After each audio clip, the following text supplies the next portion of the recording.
Gledate Gorenjska poročila na GID TV. Prihodnji ponedeljek, 27. marca, na Svetovni dan gledališča se bo slavnostno začel že 47. teden slovenske drame. Ta je svojo prvo izdajo doživel leta 1971. Teden, ki ima kar 13 festivalskih dni, bo postregel s kar 25 dogodki.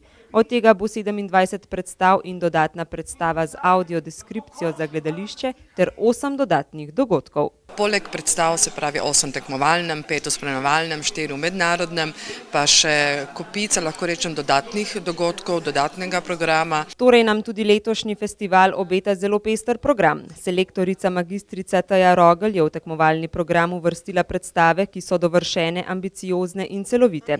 Spremljevalni program pa temelji predvsem na intimnem odnosu igralec-gledalec. Zanimalo me je, kakšen odnos je režiser vzpostavil z dramsko predlogo, če šlo za dramsko predlogo, ali kakšen odnos do besedila, ki je nastajal tekom nastajanja predstave, pa seveda neko skladnost komponent, kot so scenografija, kostumografija, režija, igra, seveda glasba, pa igralske presežki, se pravi nekaj, zanimali so me predvsem dobro narejene predstave z neko ambicioznostjo že od samega začetka v postavitvi.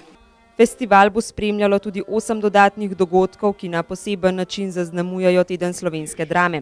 Na dnevu nominirancev, ki bo letos potekal 2 dni, 31. marca in 3. aprila, bodo predstavili nominirance za Grumovo nagrado, njihova besedila pa bodo tudi bralno uprizorili. Bralne uprizoritve so v rokah naših igralcev, pa tudi igralcev iz AGRFT, tako da ta dogodek je posebej že tradicionalen, kar se tiče našega tedna slovenske drame, kot tudi še veliko drugih. Okrogla miza, naprimer o dramatiki Simone Semenič, ki je išla pred kratkim v Stolpu Škrlovc. Pomembno mesto v festivalu zasedajo še delavnice dramskega pisanja pod mentorstvom Simone Semenič, s katerimi so začeli že več kot 10 let nazaj. Že na nek način kažejo rezultate, tisti, ki so prvo leto prišli k nam, so zdaj že večkrat nagrajeni, kot naprimer Simona Semenič, ali nominirani kot Simona Hamer.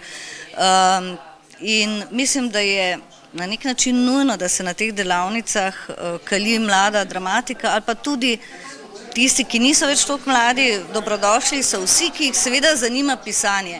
Posebnost letošnjega tedna drame sta srečanje oblikovalcev maske in 5-dnevni seminar o audiodeskripciji za gledališče oziroma zvočni opis dogajanja na odru, ki omogoča spremljanje predstave slepim in slabovidnim. Ker gre za tehnološko in seveda finančno dokaj obsežne stvari, smo za začetek organizirali izobraževanje na področju audiodeskripcije, tako da se naučimo pravzaprav principov audiodeskripcije.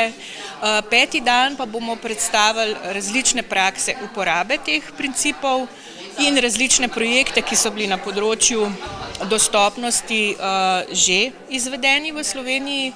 Kot primer dobre prakse pa bomo pokazali predstavo Hamlet pa pol. Drnovščkova je izpostavila zanimivo statistično dejstvo, da je delež žensk pri snovanju letošnjega tedna slovenske drame bistveno višji od moških, tako med avtoricami besedil, kot med avtoricami projektov, režiserkami, kot tudi v samem vodstvu tedna slovenske drame. Ko sem pisala uvodnik in sem kar nekaj ugotovila, da v bistvu smo na vseh teh ključnih funkcijah same ženske in dejansko sem se vprašala, ali je tako kot posod, da ko je kriza z denarjem, takrat nastopimo ženske. Verjetno bo nekaj resnice v tem. Kljub finančnim težavam, s katerimi se srečujejo zadnjih nekaj let, še vedno ustvarjajo kvalitetno delo in skrbijo, da gledališče še naprej ostaja živo.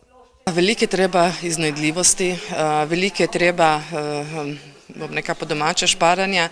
Nažalost so tukaj velikokrat prikrajšani prav ustvarjalci.